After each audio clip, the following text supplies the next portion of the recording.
Bonjour Philippe Deschamps. Bonjour. Alors c'est dans la Grèce antique que vous nous invitez à rencontrer un maître de sagesse, Socrate. Mais que sait-on aujourd'hui de l'homme qu'il fut? Eh bien oui, donc aujourd'hui on va parler de Socrate. Et Socrate était un véritable maître de sagesse qui révéla aux hommes que l'essentiel n'est pas de vivre, mais de bien vivre. Et c'est pourquoi il fit sienne d'ailleurs la fameuse injonction du temple d'Apollon à Delphes, « Connais-toi toi-même ». Alors, il ne s'agit pas là d'une invite à quelque introspection qui permettrait de voir clair en soi-même, mais bien plutôt d'une invite à la découverte d'un chemin intérieur, donc à l'intérieur de nous-mêmes, et à une maîtrise capable de nous conduire à ce qu'on peut appeler le principe, avec un P majuscule, un principe spirituel au sein de notre être véritable. Alors, comme nombre de grands maîtres spirituels, Socrate n'a laissé aucun écrit, et si la tradition nous a rapporté certaines de ses paroles, c'est surtout grâce à Platon, son disciple tout à fait génial, qui a rapporté à son sujet des témoignages qui parfois sont peut-être un peu divergents, mais c'est lui, Platon, qui a fixé dans les grandes lignes la pensée de Socrate. Alors qu'en est-il des origines de Socrate? Ce sont essentiellement les œuvres de Platon et de Xénophon qui nous permettent d'imaginer le personnage, mais ces œuvres datent du IVe siècle avant notre ère. Aristophane, Platon et Xénophon sont les seuls contemporains du personnage, donc Socrate, dont le témoignage ait été intégralement conservé. Ces témoignages d'ailleurs ne concernent que les dernières années de la vie de Socrate. Nous n'avons donc, pour être précis, aucune information directe sur les 45 premières années de la vie de Socrate. Du Socrate historique, on sait donc peu de choses, si ce n'est deux dates, c'est-à-dire celle de sa naissance, vers 470 avant notre ère, et celle de sa mort, en 399 avant Jésus-Christ, donc à l'âge de 70 ans environ. Socrate est né à Athènes d'un père sculpteur et tailleur de pierre qui s'appelait Sophronisque, et sa mère, qui selon la tradition était une sage-femme, s'appelait Phénarète. Et Socrate va donc connaître l'âge d'or du siècle dit de Périclès. Il s'agit donc du 5e siècle avant notre ère, c'est l'apogée de la Grèce dite classique. Et à cette époque, effectivement, Athènes est au centre de la Grèce, et la Grèce est véritablement le centre du monde civilisé. Mais quel est donc véritablement cet homme et qui semble tellement hors du commun? Eh bien, très tôt, Socrate s'illustre comme citoyen engagé. C'est un soldat d'exception. Il est capable d'endurer la faim, le froid. Il marche pieds nus sur la glace. Entre autres, c'est un héros de la guerre du Péloponnèse. Mais on peut se poser la question, qui est vraiment Socrate quand il n'est pas sur le champ de bataille? Eh bien, c'est une gueule, comme l'on dirait aujourd'hui au cinéma. Socrate, on pourrait dire, est remarquable de laideur. Il a le nez camus, les yeux globuleux, les lèvres lippues. Et les Grecs, comme vous le savez, qui sont épris de beauté, vont y voir là la preuve de sa monstruosité morale. Mais par contre, ses disciples, eux, le fondement, la preuve de sa vocation philosophique. Car cette laideur provocante de Socrate, en réalité, c'est une invite à la réflexion. Pourquoi? Parce qu'il va porter dans son corps disgracieux cette opposition de l'être et du paraître qui vont générer après lui des siècles de métaphysique. Donc on peut dire que le laid Socrate va être marié à la non moins célèbrement acariâtre Xanthippe. Alors, dans quelles circonstances particulières la vocation de sage de Socrate va-t-elle se révéler? Eh bien, à l'âge de 50 ans environ, Socrate aurait eu une révélation. Consulté par l'un de ses amis, Chéréphon, eh bien, l'oracle de Delphes, très célèbre dans l'Antiquité, aurait dit qu'il n'y a pas d'homme plus savant que Socrate. Il n'y a pas d'homme plus sage que Socrate. Donc, embarrassé, Socrate va s'interroger. Voyons ce que signifie la parole du dieu Apollon. Quel sens y est caché? J'ai conscience, moi, dit Socrate dans l'Apologie, que je ne suis savant ni peu ni beaucoup. Justement, alors que les autres croient savoir alors qu'ils ne savent rien, eh bien, moi, Socrate, je suis savant de me savoir ignorant. Moi seul, je sais que je ne sais pas. Eh bien, à partir de là, il ne va avoir de cesse de pousser ses concitoyens dans leur dernier retranchement. Étrange Socrate qui va héler les inconnus dans la rue pour ébranler leurs certitudes.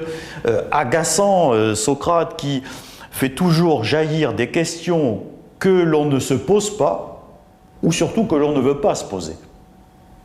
Alors, comment Socrate va-t-il se faire connaître à Athènes? Comment va-t-il y devenir célèbre? Eh bien, vers 435 avant Jésus-Christ, il va commencer à enseigner. Dans la rue, dans les gymnases, dans les échoppes, dans les stades, sur l'agora à Athènes.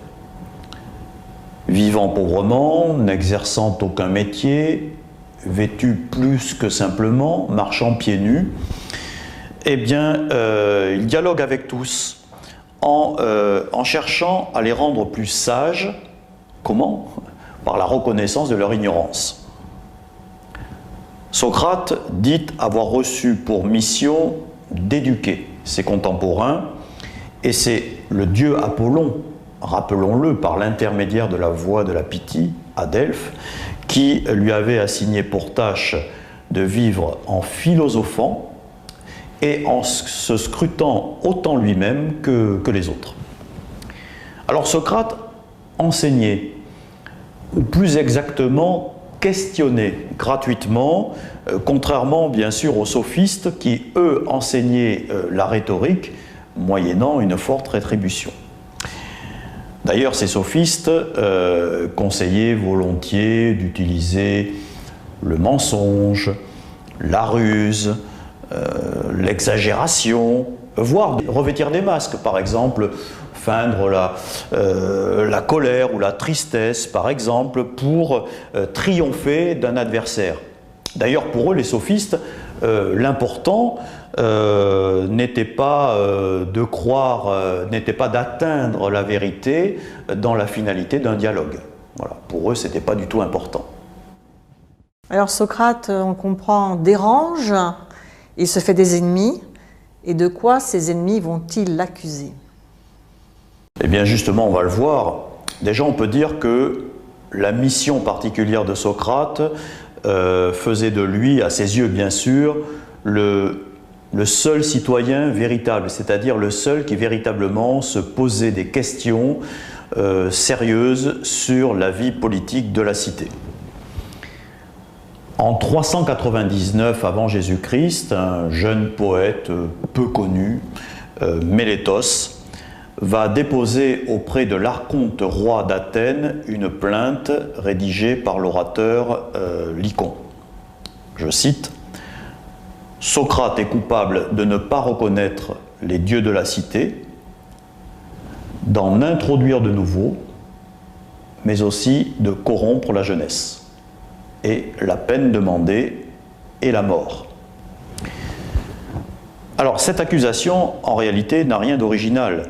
des chefs d'inculpation similaires ont déjà frappé nombre d'intellectuels athéniens, comme par exemple le célèbre physicien Anaxagore ou le non moins célèbre sophiste Protagoras. Cette dénonciation d'impiété vise en réalité la dissidence. Pourquoi ? En effet, après sa défaite contre Sparte et après la fameuse tyrannie ou dictature des 30 qui a été renversée, eh bien, Athènes veut faire le ménage, on peut dire, sur le plan politique.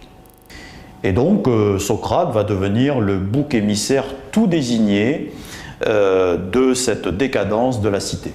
Alors, n'est-ce pas la preuve qu'il est le corrupteur de la jeunesse ? Socrate n'était pas seulement irritant, dérangeant, mais il était dangereux. Et alors que Athènes tentait de remettre de l'ordre dans ses rangs, elle n'avait nul besoin qu'un trublion comme Socrate vint l'interroger sur la nature de son régime, le fondement de sa morale ou la rationalité de ses croyances.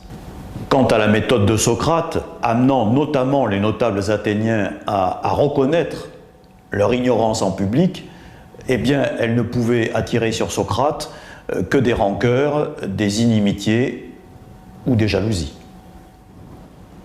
Alors, pendant le déroulement de ce procès, quelle va être la ligne de défense que Socrate va adopter et développer ? Alors, déjà, on peut dire qu'il s'agit certainement du plus célèbre procès de l'histoire. Ce procès va s'ouvrir devant 500 juges citoyens d'origine modeste, qui sont tous volontaires et rétribués. C'est en 399 donc que Socrate fait l'objet d'une accusation présentée par 3 hommes: Anytos, Mélétos et Lycon. Alors Socrate va devoir se défendre contre 3 griefs ou 3 accusations majeures. Premièrement, ne pas reconnaître les dieux de la cité. Deuxièmement, introduire de nouveaux êtres divins. Et troisièmement, corrompre la jeunesse. C'est donc d'abord un procès religieux, mais le maître est aussi visé en tant que tel, en tant qu'initiateur d'un nouveau courant de pensée. Alors tout d'abord, Socrate va refuser de lire un discours de défense écrit à son attention par son ami Lysias. Et donc, refusant l'aide de Lysias, il va préférer raconter sa vie aux jurés, comme c'est dit dans l'Apologie de Platon. Socrate va crier à la diffamation. Et bien ensuite, contre l'accusation d'impiété, il va prendre l'exact contre-pied. Entre autres, il affirme être pieux, respectueux des cultes d'Athènes, et il ajoute même d'ailleurs que sa mission philosophique lui a été assignée par la divinité. Malheureusement, sa plaidoirie ne convainc guère. Pire, elle exaspère. Socrate va ridiculiser l'accusation et entre autres le phallot Mélétos. Il reconduit là les techniques corrosives qu'il a utilisées et employées sur l'agora, et la pilule auprès des jurés passe très mal. Et au moment d'implorer la clémence du jury, comme cela se faisait habituellement à l'époque, comme c'est l'usage, eh bien Socrate s'y refuse. Donc il va être jugé coupable à une très faible majorité. 280 voix contre 220. Vient alors un second tour, si je puis dire. Là, le jury doit fixer la peine après avoir entendu les 2 parties et surtout les propositions en la matière des 2 parties, c'est-à-dire soit la mort, soit une forte amende. Mais loin de vouloir s'acquitter d'une amende conséquente, eh bien, Socrate prétend que sa conduite mérite au contraire qu'on l'installe au Prytanée, c'est-à-dire un édifice public à Athènes où sont logés gratuitement, nourris, tous ceux qui bénéficient des honneurs de la cité. Alors là, c'est la provocation totale. Et cette fois, malheureusement, à une très large majorité, le jury vote la mort avec 60 voix de plus. Et Socrate est donc condamné à boire la ciguë. Alors Socrate a eu la possibilité d'échapper à ce sort funeste. Pourquoi a-t-il refusé de fuir la cité? Alors effectivement, son ami Criton lui propose de s'enfuir, mais il refuse. Accusé de bouleverser l'ordre social, de mépriser les lois de la cité, d'introduire une morale laïque à Athènes, Socrate va donc mourir de son obéissance aux lois. Imperturbable face à la mort, il va susciter l'incompréhension de ses disciples qui en gros vont lui demander s'il ne commet pas un suicide. Il refuse de fuir au motif majeur que le respect des lois de la cité est beaucoup plus important pour lui que sa propre personne. Le premier dans l'histoire, Socrate va montrer que philosopher, c'est d'abord apprendre à mourir. Donc Socrate va mourir en mai ou en juin 399 avant Jésus-Christ, donc condamné à boire la ciguë. Et il va passer les jours qui précèdent sa mort à dialoguer avec ses amis, ses disciples, comme en témoigne le fameux dialogue Criton de Platon. Les Athéniens, par la suite, prirent très mal cette condamnation de Socrate et ceux qui avaient participé à sa condamnation furent bannis de la cité et on va donc ériger une statue de Socrate à Athènes. Et les grands socratiques fondèrent leurs écoles plus tard, et en particulier, d'une part, la fameuse Académie de Platon, et d'autre part, le lycée d'Aristote, Aristote qui ne connut pas Socrate. Plus qu'un chemin de vie, c'est un véritable art de vivre que nous invite Socrate. Et quelle est finalement sa technique pour nous permettre d'atteindre cet art? Alors il y a, on peut dire, plusieurs techniques chez Socrate, et disons qu'on va se concentrer sur l'essentiel. Tout d'abord, l'ironie. Enseigne-moi ce qu'est le beau en lui-même, demande Socrate à Hippias. Alors les réponses du grand sophiste ne le satisfont pas pleinement quand, par exemple, ce dernier prend l'exemple trivial d'une jolie fille pour définir la beauté. De fait, les adversaires de Socrate ont toujours vu sa malice dans sa façon de questionner, au point d'ailleurs que, comme le disait ou l'écrivait Diogène Laërce, on lui répondait souvent à coups de poing ou on lui tirait les cheveux. Effectivement, corrosive, cette ironie de Socrate n'est cependant pas gratuite. Et par elle, il ne vise ni à tromper, ni à se moquer de ses adversaires. Il admet, il remet simultanément en question les prétentions au savoir et à la connaissance de ceux qu'il questionne. Donc, par exemple, dit-il, un prêtre est supposé compétent en savoir de piété. Ou par exemple, un sophiste est supposé compétent en matière de savoir politique ou de savoir tout court. Socrate va montrer qu'en réalité, ils ne savent rien, car ils ne sont pas capables de définir véritablement ce qu'est par exemple la piété ou le savoir. Ensuite, la maïeutique. Le terme maïeutique vient d'un mot grec maïeuétike, qui signifie littéralement l'art de faire accoucher. Socrate, on le sait, selon la tradition, était le fils d'une sage-femme, Phénarète, et Socrate disait que comme sa mère faisait accoucher les femmes, lui faisait accoucher les esprits des pensées qu'ils contiennent déjà sans le savoir ou sans en être véritablement conscient. On peut parler également de l'acquisition des vertus.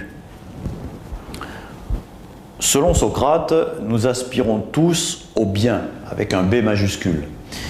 Et pour cela, donc, nous nous efforçons d'exprimer, d'acquérir des vertus telles que la sagesse, le courage, la tempérance, l'altruisme, la compassion, la patience, etc., qui sont justement des moyens d'atteindre ce bien dont on a parlé tout à l'heure. Eh bien, ça, c'est vraiment l'objectif de toute quête spirituelle. Et si certains semblent se détourner de cette voie, c'est tout simplement, dit Socrate, du fait de leur ignorance, car, dit-il encore, nul n'est méchant volontairement. Il s'agit donc de reconnaître ces vertus pour pouvoir les appliquer correctement dans notre vie quotidienne. Cela étant, si la vertu ou une vertu se définit en général par le savoir du bien ou du mal agir, aucun des interlocuteurs de Socrate n'est véritablement capable ou ne paraît en mesure de caractériser plus exactement, plus précisément les vertus spirituelles ou de les distinguer entre elles. Aussi, dit-il, si nous ne savons pas de quoi nous parlons, comment pourrions-nous véritablement prétendre le posséder au plus profond de nous-mêmes ? Alors, pourriez-vous nous éclairer sur un sujet mystérieux qui a suscité bien des controverses? Qu'est donc ou qui est le fameux daimon dont Socrate se dit habiter? Alors, cette voie intérieure du fameux daimon de Socrate constitue effectivement l'un des plus grands mystères liés à ce personnage illustre de l'Antiquité. Ce terme daimon avait pour les Grecs le sens d'un esprit supérieur, d'un génie divin, bienfaisant. Et c'est parce que l'Église catholique romaine a supprimé les mystères et en particulier les initiations au IVe siècle de notre ère qu'elle a terni le sens originel de ces mots daimon, démonique ou démoniaque, tout en calomniant l'initiation grecque. Étrange, effectivement, ce daimon dont Socrate se dit habiter. Un je ne sais quoi de divin ou de démonique se manifeste à moi, dit-il. Cela a commencé dès mon enfance, une certaine voix qui, lorsqu'elle se manifeste, me détourne toujours de ce que je m'apprête à faire, mais ne me pousse jamais à agir. Dans le Criton, par exemple, Socrate dit avoir été averti en songe du jour où son exécution va avoir lieu. Enfin, dans l'Apologie, il s'affirme investi d'une mission divine qui lui a été notamment signifiée par le divin. Donc, ce phénomène est de notoriété publique. Socrate, d'ailleurs, en fait souvent état, il ne s'en cache absolument pas. Alors, cette caractéristique de la voix démonique a rendu sa nature des plus énigmatiques. Réelle manifestation divine, ange gardien, signe d'une élection, entre guillemets, de Socrate. Là, rappelons-nous la réponse de l'oracle de Delphes à son sujet, hein, personne n'est plus sage que Socrate.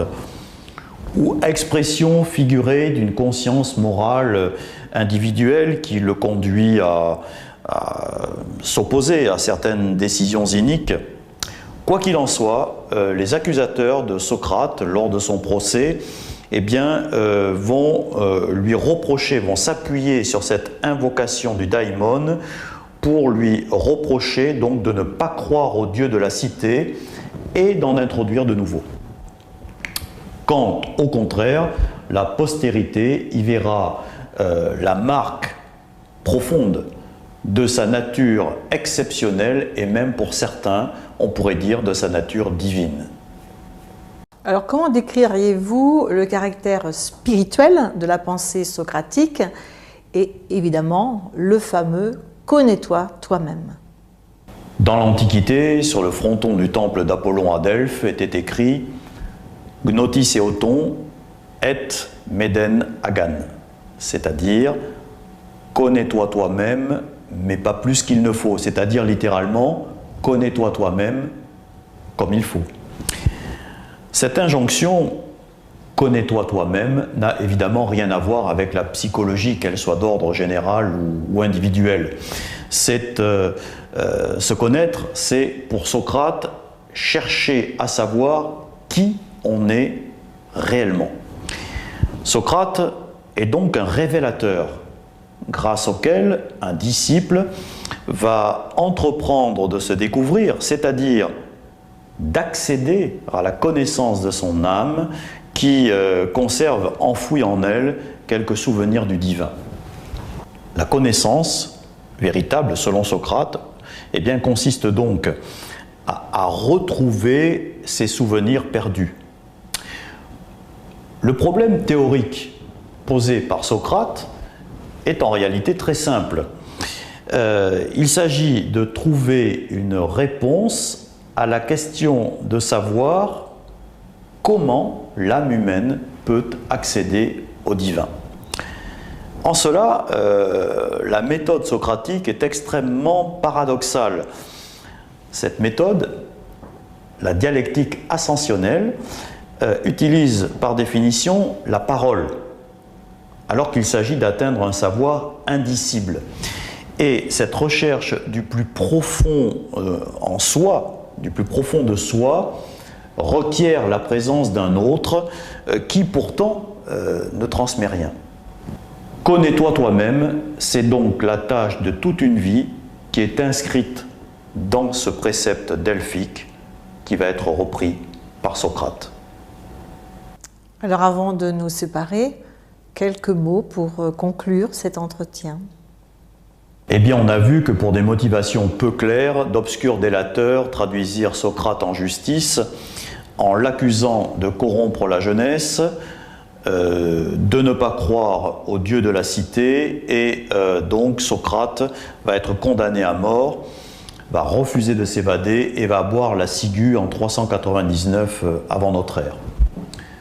Platon, son disciple préféré, assista au procès de Socrate, mais il ne put assister aux derniers instants de son maître qui nous sont rapportés dans le Phédon. Mais cette scandaleuse injustice devait être pour lui le type même de l'acte inique contre lequel tout philosophe devait travailler constamment à l'avenir. Dialogue de la maturité de Platon, le Phédon nous fait assister aux dernières journées du condamné et aux derniers instants de Socrate. En conclusion, on peut donc dire que la mort de Socrate est un fondement de la philosophie moderne.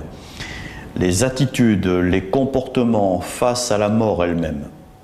Et les héros homériques, par exemple comme Achille, Ulysse, Hector, Ajax, vont laisser la place aux héros pensants. Et à partir de cette époque, donc à partir de la mort de Socrate, eh bien, on peut dire que mourir pour ses idées devient dès lors aussi prestigieux que de mourir par les armes sur le champ de bataille. Et c'est vraiment par sa mort que Socrate va influencer le monde. Bien qu'il n'existe aucune œuvre de Socrate, aucune doctrine, aucun système, eh bien le mouvement de la philosophie grecque commença et on peut dire qu'il dure jusqu'à nos jours. Merci Philippe Deschamps. Merci.